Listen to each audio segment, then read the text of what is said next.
नमस्कार। हकीकत में मैं राकेश वर्मा आप सभी का स्वागत करता हूँ। बिहार में ज़मीन सर्वे का कार्य ज़ोरों पर है। अब यहाँ पे चूँकि ज़मीन का सर्वे हो रहा है, तो कई प्रकार की भ्रांतियाँ फैला दी गई हैं सोशल मीडिया के माध्यम से एवं आम तौर पर जो चर्चाएँ चल रही हैं, उसमें भी कई प्रकार की भ्रांतियाँ हैं। चूँकि अब लोगों के पास जितना नॉलेज है, उस हिसाब से सभी बात कर रहे हैं, तो इससे कई लोगों में नकारात्मकता भी भर चुकी है। अब उन नकारात्मकताओं को दूर करना बेहद आवश्यक है। तो हम इस वीडियो में चर्चा करेंगे खास तौर पर महिला से संबंधित जो भी समस्याएँ हैं उसे लेकर के। सर्वप्रथम कि वंशावली में जो महिलाओं का नामांकन होता है, नाम का अंकन होता है, चूँकि समाज हमारा पुरुष प्रधान है और प्रारंभ से पुरुषों का ही यह समाज रहा है, पुरुषों का अस्तित्व और प्रभुत्व रहा है। संपत्ति में, जायदाद में जो हिस्सेदारी, भागीदारी रही है, वह पुरुषों का ही रहा है। लेकिन संवैधानिक तौर पर महिलाओं को भी अधिकार दिए गए हैं कि यदि किसी एक पिता का 4 भाई-बहन हैं, तो सभी का समान रूप से भाई-बंधु सभी का हिस्सेदारी होगा। लेकिन एक नैतिकता, मानवता, इंसानियत के नाते जो सामाजिक संरचना है, उसके आधार पर महिलाएँ जो है स्वतः ही अपने पिता के जो संपत्ति होता है, जो जायदाद होता है, वो सारे अपने भाई के लिए छोड़ देते हैं। वो ससुराल चले जाते हैं और फिर अपने बाप भाई के संपत्ति की ओर वो नज़रें उठा कर के झाँकते भी नहीं हैं। लेकिन कहीं कुछ ऐसे मामले आते हैं जहाँ पे महिलाओं का हिस्सेदारी बनता है और वो महिला लेने की चेष्टा भी करते हैं, उनके लिए अनिवार्य भी होता है। तो आखिर कैसे वो संपत्ति में उत्तराधिकार बनना चाहते हैं, अपने पिता या भाई के संपत्ति में वो हिस्सेदार बनना चाहते हैं, तो कैसे बनेंगे? तो इस हेतु सर्वप्रथम तो यदि ज़मीन खतियानी है, केवाला है, आपके दादा-परदादा के नाम से है, आपके पिता का नाम से नहीं है, तो वंशावली की आवश्यकता पड़ेगी। यदि आपके पिता के ही नाम से संपत्ति है, आपके माँ के ही नाम से संपत्ति है, तो फिर आपको वंशावली की आवश्यकता नहीं पड़ेगी।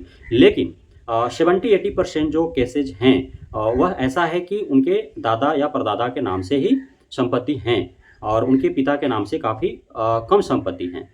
तो इस वजह से वंशावली की आवश्यकता पड़ जाती है। अब महिलाओं को यदि वंशावली बनाना होगा तो कैसे बनाएँगे? चूँकि अब शादीशुदी महिला हैं, अब शादीशुदा महिला हैं, तो वो ससुराल में है, ससुराल कहीं और है, उनका मायके कहीं और है, तो उनको काफ़ी मशक्कत करना पड़ेगा वंशावली बनाने हेतु। तो हर हाल में आपको वंशावली जो बनाना होगा, आपका जो मायके है अर्थात पिता के जहाँ पे घर है, गृह है, वहीं उसी पंचायत से आपको बनाने पड़ेंगे क्योंकि वहाँ के संपत्ति में आपको हिस्सेदारी चाहिए, वहाँ आपके पिता निवास करते हैं। तो वहाँ के आपको जा कर के गाँव समाज से मिलना पड़ेगा, वहाँ के जो जनप्रतिनिधि हैं उनसे मिलना पड़ेगा और उनसे आग्रह करना पड़ेगा एवं आपको आवेदन प्रपत्र जो है वो आस-पास के कैफ़े से या फिर उस जो आपका मायके है, वहाँ जिस प्रखंड में वो आता है, उस प्रखंड मुख्यालय में जा कर के आप खरीद सकते हैं या कहीं से भी आप खरीद सकते हैं, अपना नेट से डाउनलोड करके उसको प्रिंट आउट भी करा सकते हैं, वो कहीं से भी आप खरीद सकते हैं। उसको खरीद लेना है और उसमें जो भी समझदार हैं व्यक्ति, आपके जान-पहचान वाले हित रिश्तेदार, घर परिवार वाले जो पढ़े-लिखे हैं, बुद्धिजीवी हैं, उनसे जाकर के वो आवेदन पूरे फ़िल अप करवा लेने हैं। बहुत बड़ी उसमें तथ्यात्मक कोई बातें है नहीं ऐसा कि भरने में कोई रॉकेट साइंस चाहिए, एकदम सरल और सहज भाषा में सारे चीज़ हैं। उसमें आपका मुख्यालय का नाम लिखना है, आपका अपना आवेदक का नाम लिखना है, उसमें पिता या पति का नाम लिखना होता है। तो चूँकि आपको पिता के संपत्ति से हिस्सेदारी चाहिए इसलिए वहाँ पिता का नाम लिखेंगे। भले ही आपका आधार कार्ड पर पति का नाम हो, एड्रेस भले ही आपका ससुराल का हो, लेकिन आप पिता का नाम लिखेंगे और एड्रेस भी आप पिता वाला एड्रेस लिखेंगे। आधार कार्ड पर कोई भी एड्रेस हो, कोई उससे मतलब नहीं निकल जाता है। आप कहाँ का एड्रेस लिखेंगे? अपने पिताजी का एड्रेस आप वहाँ पे लिखेंगे। आपका उम्र लिखना होता है, आपके पिता का उम्र लिखना होता है। यदि वे स्वर्गवास हैं तो स्वर्गीय लगा कर के आप डालेंगे और उसके बाद पूरा एड्रेस लिखने होते हैं। उसमें जहाँ आपका पिता का घर होगा वहाँ के ही समाज के 4 गवाही आपको चाहिए, 4 लोगों का गवाही चाहिए। तो चारों लोगों का नाम होगा, उनका उम्र होगा, उनका पूरा पता और मोबाइल नंबर होगा, उनका आधार नंबर होगा। साथ ही उनका सेल्फ अटेस्टेड जितने गवाह होंगे उन सभी का आधार कार्ड भी चाहिए। उसके बाद शपथ पत्र हेतु आपको एक फॉर्म फिल अप करना होगा और उसको जा कर के आपको कोर्ट से एफिडेविट करवा लेना होगा, उसको शपथ पत्र बनवा लेने होंगे। तदुपरांत आपको उस फॉर्म में जो है एफिडेविट करवाने से पूर्व ही आपका पंच का हस्ताक्षर उस पे चाहिए, आपका वार्ड सदस्य का हस्ताक्षर उस पे चाहिए, आंगनबाड़ी सेविका का हस्ताक्षर चाहिए, चौकीदार का हस्ताक्षर चाहिए, आपके उस पंचायत का मुखिया का हस्ताक्षर चाहिए। ये सारे जो होंगे वो आपके पिता के यहाँ का होंगे, आपके ससुराल का यहाँ का नहीं, ये ध्यान रखना है। उसके बाद आप सरपंच को ले जाकर के देंगे, सरपंच साहब जो है वो जो पंचायत सचिव होंगे आपके पिता के पंचायत का, उनसे हस्ताक्षर करवा करके फिर सरपंच साहब इसको वेरीफाइड करेंगे। और वेरीफाइड करने हेतु जो गवाह का नाम आपने दिया होगा उनका चूँकि मोबाइल नंबर है, तो मोबाइल से संपर्क करेंगे, उनसे पूछेंगे कि सही में जो जिस वंशावली हेतु आवेदक आवेदन किया है क्या वो उन्हीं की बच्ची है, उन्हीं की वारिस है। इस प्रकार से वो सवाल जवाब करेंगे। यदि संतुष्ट हो जाएँगे वो हर तरफ से, साथ ही यदि उनको शंका होगा तो जो गाँव है आपके पिता का, उस गाँव के चौक-चौराहे पर वो इश्तिहार चिपका देंगे। इश्तिहार कहने का मतलब कि जो आप आवेदन देंगे उसी का फ़ोटोकॉपी चिपका देंगे कि यहाँ पे जो है इस प्रकार से एक महिला के द्वारा वंशावली हेतु आवेदन किया गया है ग्राम कचहरी में। तो आपको यदि कोई भी समाज के किसी भी व्यक्ति को आपत्ति है तो फिर आपत्ति आप दर्ज करें। थोड़ा दिन इंतज़ार करना पड़ेगा, यदि कोई भी आपत्ति नहीं हो किसी का तो फिर आपका वेरिफाइड होकर के वंशावली आपका बन जाएगा। तदुपरांत जो है आप जो वंशावली बनाएँगे, ये ध्यान रखना है कि आप जब वंशावली बनाएँगे तो जितने आप भाई हैं और जितने आप बहन हैं, उन सभी का आप उसमें नाम दर्शाएँगे। अब जो आपका परदादा का, दादा का, पिता का, जिनके भी नाम से संपत्ति होगा, चूँकि परदादा का है, दादा का है, तभी आपके पिता का होगा और पिता ने जो आपका खरीदा वो भी पिता का है, इसलिए उसमें भी आपका होगा। तो जहाँ ज़मीन जिन-जिन के नाम से है, वहाँ से आपको शुरुआत करना है और वहाँ से लेकर के आप अपने तक वंशावली जो है वो बनाने हैं। जो वंश वृक्ष बनाएँगे, वो प्रारंभ कहाँ से करेंगे? जिनके नाम से संपत्ति है पूर्व में, जो प्रारंभिक जो आपका पीढ़ी है, जो आपके पूर्वज हैं, जिनके नाम संपत्ति, वहाँ से प्रारंभ करेंगे, चाहे वो परदादा हो, दादा हो, उसके बाद पिता तक लाएँगे, पिता के बाद फिर आप अपना नाम अंकित करेंगे। तो इस प्रकार से आपको वंश वृक्ष बनाने हैं और उसमें यदि आप जितने भाई-बहन हैं, सबको उसमें दर्शाने हैं, ताकि आपके पिता या पूर्वज के जो संपत्ति है, उसमें सबका जो है हिस्सेदारी बराबर मिल सके, यदि आप ऐसा चाहते हैं तो। तो इस प्रकार से आपको आवेदन करने हैं।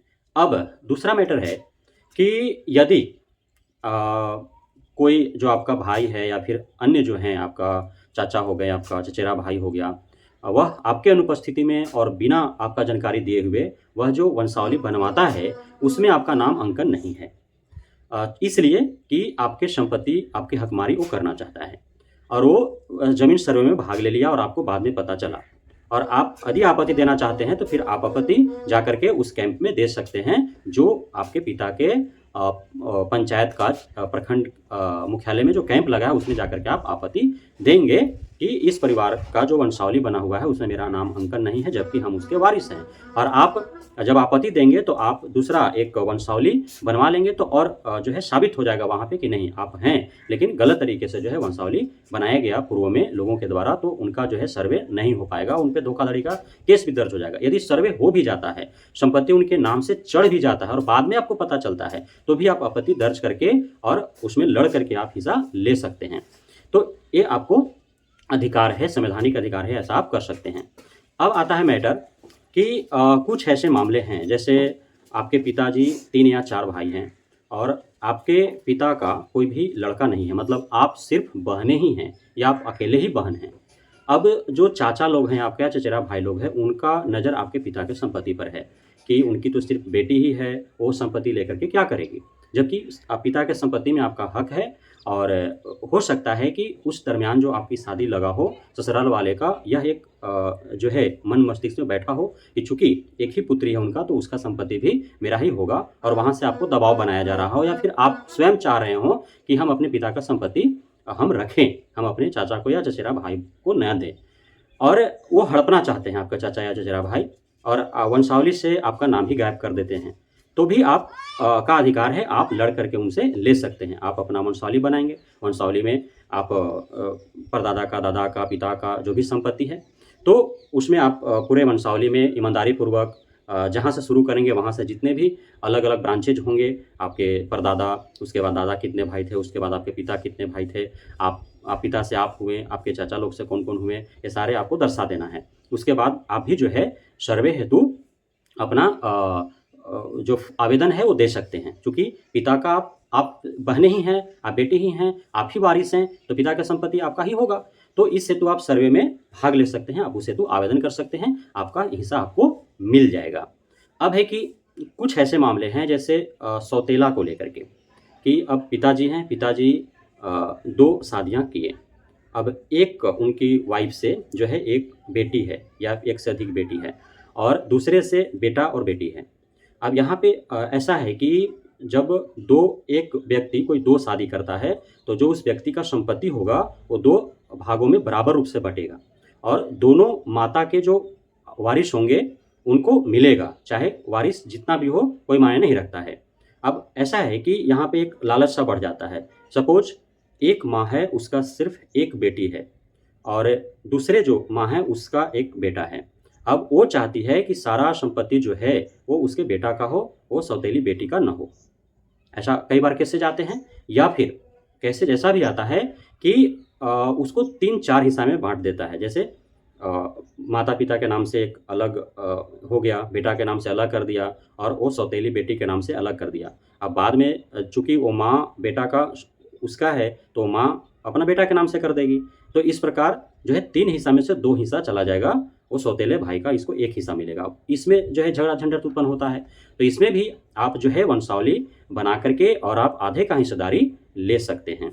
तो इस प्रकार से महिलाओं से जुड़े बहुत सारी समस्याएँ हैं और कभी-कभार ऐसा स्थिति उत्पन्न होता है, परिस्थिति उत्पन्न होता है कि महिला को उनके पिता के संपत्ति से उनकी हिस्सेदारी लेना पड़ता है या फिर वे लेना चाहते हैं। उनका संवैधानिक अधिकार है, तो कोई मना भी नहीं कर सकता है। लेकिन अब ऐसा 99% जो केस है, उसमें जो पुत्रियाँ होती हैं, जो घर का बेटियाँ होती हैं, वो अपने पिता, अपने भाई, अपने चाचा, अपने चचेरे भाई का संपत्ति में से हिस्सेदारी नहीं लेना चाहते हैं। वे संपत्ति लेकर के अपना संबंध खराब नहीं करना चाहते हैं। वो नैतिकता, मानवता, सामाजिकता, इंसानियत के नाते जो है, वे संपत्ति को अपने भाई, अपने चाचा, अपने चचेरा भाई को ही छोड़ देते हैं और रिश्ता एक अच्छा समन्वय बनाए रखने के लिए, सौहार्द बनाए रखने के लिए कि हमारा मायके से ससुराल का अच्छा संबंध रहे। हम आएँ तो अच्छा से हमारा एक बेटी के समान, एक बहन के समान हमारा मान-मर्यादन हो। तो इस ऐसा मानसिकता वाले जो बहनें हैं, बेटियाँ हैं, वो हिस्सेदारी नहीं लेते हैं। लेकिन यदि आपको चाहिए ही, तो फिर मैंने इस वीडियो में जो आपको बताया, उस हिसाब से आप हिस्सेदारी ले सकते हैं।